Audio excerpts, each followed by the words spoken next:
रत्नागिरी सिंधुदुर्ग लोकसभेसाठी नारायण राणे आज आपला उमेदवारी अर्ज दाखल करणार आहेत। राणेंचा उमेदवारी अर्ज भरण्यासाठी हजारो कार्यकर्ते रत्नागिरीच्या दिशेने रवाना झालेत।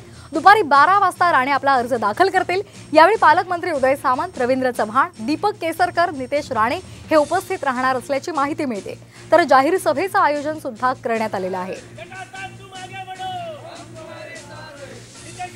दरम्यान त्यांच्याशी सविस्तर संवाद साधलेला आहे आमचे प्रतिनिधी विनायक वंजारी यांनी। पाहूया।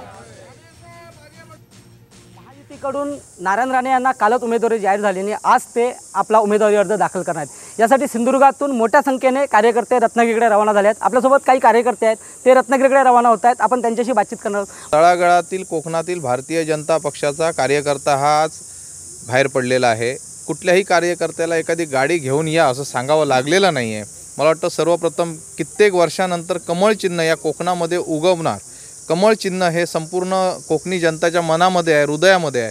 ते आता ते प्रामुख्याने आज राणे साहेबांच्या माध्यमातून हे फुलणार आहे।